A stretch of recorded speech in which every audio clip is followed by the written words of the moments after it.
everyone. Ooh, hello. Ooh, how are you guys doing? Yay. Okay, cool. Thank you so much for coming. Okay, so out of curiosity, how many people have heard of D3 before? Oh, awesome. That's why you're here. Okay. Yeah, I was like, I don't know. How many people have used D3 before? Wow, cool. How many people have used D3 with React? Wow, you guys are great. Cool. Okay then. Are you sure you need my talk then? Okay. So hey again, and thank you so much, ReactNext, for having me here today to talk to you about React and D3 together. My name is Shirley, and I'm a freelance software engineer based in the San Francisco Bay Area, and I build data visualizations for the web.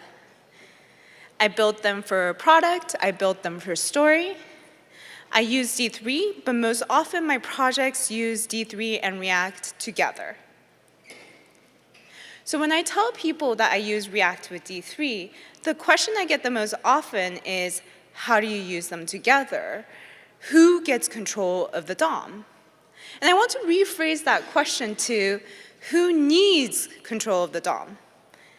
After all, React has a virtual DOM, so if you wanted to render to, or if you wanted to keep updates, then it needs control of the DOM. And D3 makes data visualizations for the web. So obviously, it needs control of the DOM also, right? Actually, D3 only needs control of the DOM in 3 places. First, with transitions, which are animations from one state to the next. And in that case, with D3, we tell D3 the attributes that we want to animate, whether that be XY positions, width and heights, colors, anything, and D3 goes and calculates all of the in-between states for us, the interpolations, and then updates the attributes directly to the DOM. The second is with axes. So it's quite a really repetitive and boring task to make all of those ticks and all of those texts in SVG every single time we want an axis. So we tell D3 exactly what we want, and D3 goes and renders it in the DOM for us. And finally, there's brushes. So like axes, with brushes, it's quite repetitive if every single time we have to define the draggable area, if we have to define those little rectangles and bind the events, the mouse events for the dragging. So D3 goes and does it for us so that we don't have to.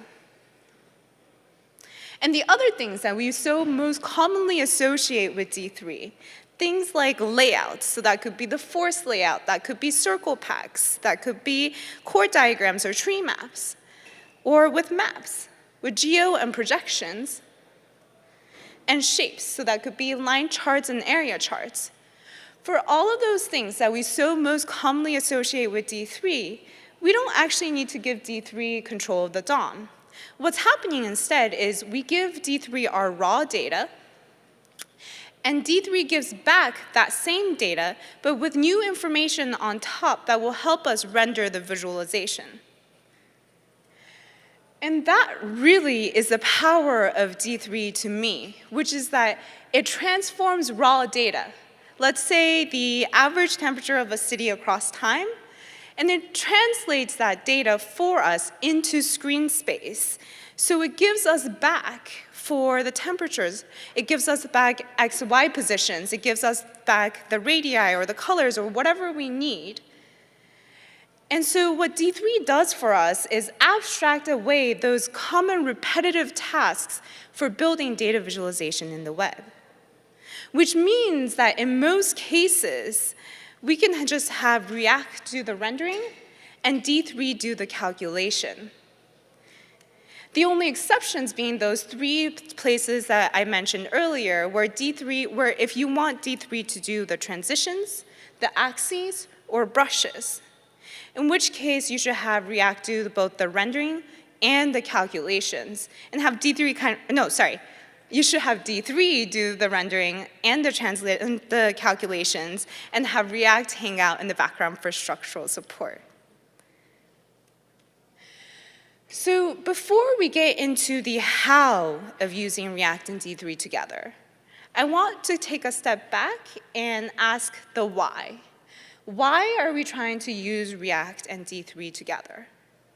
Because if all we want is a data visualization, then D3 is more than enough to do the job.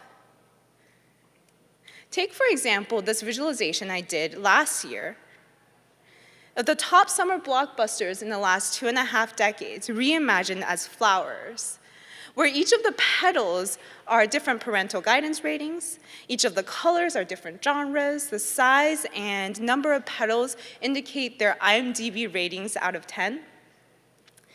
And there's some really beautiful ones in here, like The Dark Knight Rises, Harry Potter, Inception. But my absolute favorite is 1997 Batman and Robin, because of how teeny and tiny and cute it is. I just love pointing that out. But the only interaction I have for this visualization is a click interaction to take the reader into the corresponding IMDb page for that movie. Last year, I also built this visualization of 4 years of vacations in 20,000 colors. And it's basically where I took the 5 primary colors out of all of my vacation photos, grouped them by the trip, and arranged them by the day of the trip that it was taken in.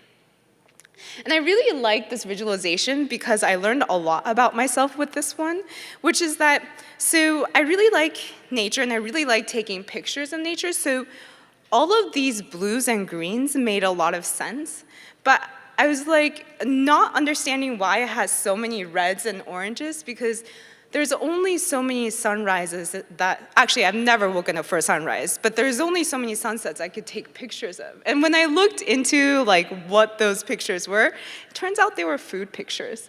So, which means that apparently in 2014, when I went to Japan for the first time in a few decades, apparently all I did was eat.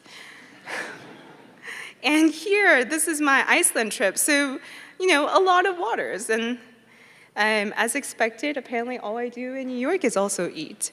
So I learned a lot about myself from this visualization. But as you can see, the only interaction I have here is the hover interaction. So D3 is more than enough to do the job if the visualization I have only has very simple hover, click, and other simple interactions. But if we want to take those interactions a step further, if we want to build whole UIs around our visualizations, then that's when React comes in very handy. This is a very simple example app that I did to show how React and D3 could be used together. Each of these circles are categories. Each of these dots are expenses, actual expenses I made with my credit card. And they are grouped by the date the transaction was made. And the dates are colored by how much I spent that day. So the more green, the less I spent, which is good. And the more red, the more I spent. And I can go through the weeks, and I can drag my expense to the correct category to link them. And I can drag again to unlink. I can drag my expenses to a different date to edit the date of that expense, and the background colors update correspondingly. And the funnest part, I had so much fun implementing this, is when I want to add category, so let's save this. Isn't that fun? I'm gonna do it again. Oops. Hi, ReactNext. Yeah, I was really happy about this. And you can also delete the categories that you've made. Oh, there we go. So for this example, I use React to manage updating my visualizations with each user manipulation of my underlying data. This is a visualization I did last year of viewer brain data as they watched the final US presidential debate last October. And each of these, so up top, we have the timeline of the whole debate. The backgrounds are colored by who was speaking. The waves are user engagement as they watch the debate. And I can drag the brush around to zoom into, you can see down here, to zoom into any part of the debate that I was interested in. I can also click to select any demographic group to dig into. And down here is the detail for me to dig into who was speaking and all of the viewer engagements, brainwaves. For this example, I used React to link multiple parts of my visualization together so that when a user is interacting with one particular part of the visualization, it updates all of the rest accordingly. And finally, I have this example of an interactive visualization of every line in Hamilton, where each of these dots that are whizzing around in the background represent a set of lines in the musical itself. And as I scroll, I first introduce a part of my exploratory tool to them that they can click around and play with. And I also go through the analysis and the insights I've found with my exploratory tool. And because each section of my analyses correspond to a particular song, as they scroll, I highlight the correct song for them so that they always know what I'm talking about. And finally, I give my readers the full exploratory tool so that they can filter by any set of characters, any set of conversations between the characters, and any themes throughout the musical, and then dig into the remaining lines to do their analysis. For this example, I use React to manage my initial scroll and my final exploratory tool at the very end. So I use React with D3 when I want to componentize my visualizations and when I need to manage state as the user is interacting. So now that we've figured out why we're using React and D3 together, let's get back to the how. When I think of my visualization components, I think of them as any other self-contained component where I pass in raw data, and the component would take that raw data and translate the data into screen space, render that data, and manage any interactions with that data. So I have for you a very simple example of a graph where the only interactions are to click on this update button to change the graph, and to click and select on any node to highlight, which is just updating the opacity, to highlight that node's neighboring links and nodes. And let's start by taking a look at the code for when React is doing the rendering and D3 is doing the calculations. So here's the whole code. I have an app component, and I have a graph component. And don't worry about trying to read the whole code. It's all online, and I'll post the links later. But for the app component, all I do is, in the render function, return the graph component, and I have the update button. And the app component is in charge of getting and updating the data every single time the user clicks on the update button. And the graph component, on the other hand, is in charge of getting the props from the parent, getting the data passed in from the parent, and using the D3 force layout to calculate the XY positions of those nodes. And over the years, I've established myself for the best practice The way that I like to think about it is my graph components are in charge of calculating the data, and only for those that are related to rendering the visualization itself. And any other data calculations, edits, manipulations, happen outside of the graph visualization component, in this case, in the app component. I take the data I calculated, and I use it and loop through it and return both SVG circles and line elements in the render function. And of course, I do the calculation, the data calculations, before the render function in my React lifecycle. So in this case, in component will mount and component will receive props. And for performance reasons, I particularly like using component will receive props because component will receive props is only called when the parent passes in new props. Or the other way to think about it is when the user interaction has updated the data. And it does not get called when set state is called on the component itself, which avoids unnecessary data recalculations. And it has the added benefit of if you want to set state after the data calculation, it doesn't trigger an extraneous React lifecycle. And finally, for the interaction of selecting a node and highlighting the neighbors, all I do is set the selected node as state in my component in my click event callback. And I do my calculations of figuring out which nodes and links are the neighbors in my render function so that later on, so that in the same render function, I can use that data and figure out the opacity for my SVG circles and lines. So the way that I like to think about it is when React is doing the rendering, if the user interaction does mutate the data, propagate the data from the parent, and calculate it in component will receive props.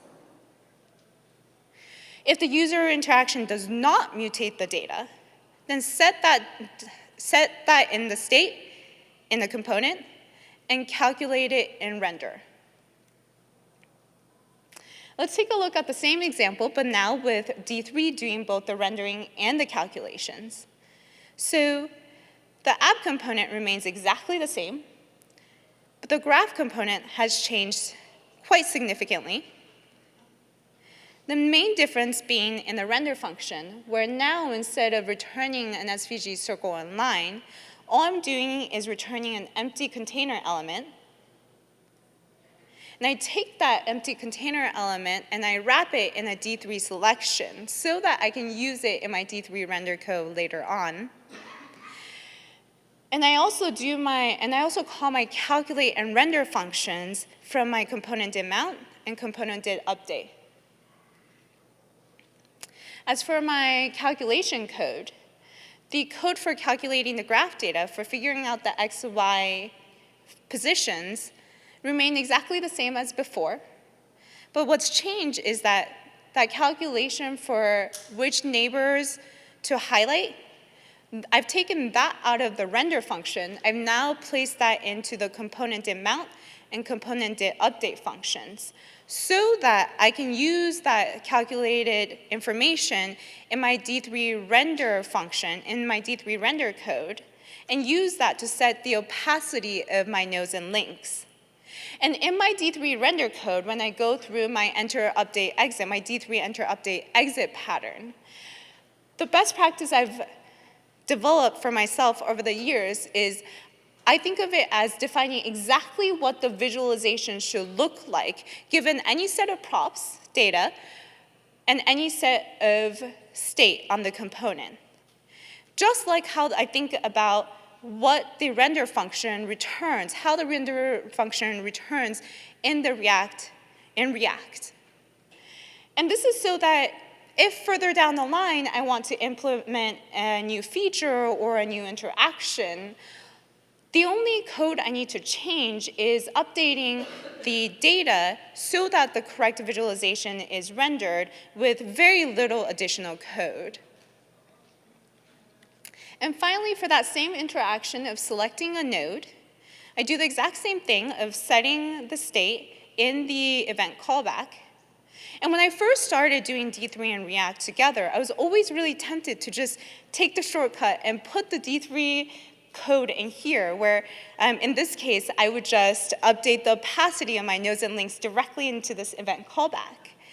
But over time, I learned that it's actually much cleaner and much simpler and easy to think through if all I did in the event callback was set state on the data and set state on the component, and then let React go through its life cycle and let what I've already set up in component update do its job and render the right visualization for me. And one last note on performance. I really like using should component update when there's a user interaction that doesn't necessarily trigger a full recalculation, a full re-render of my visualization.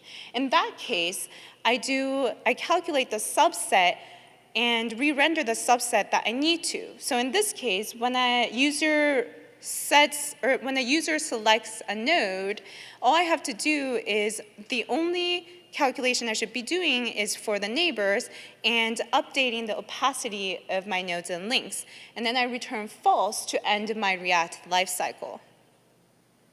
So when D3 is doing the rendering, define exactly what the visualization should look like in component mount and component update.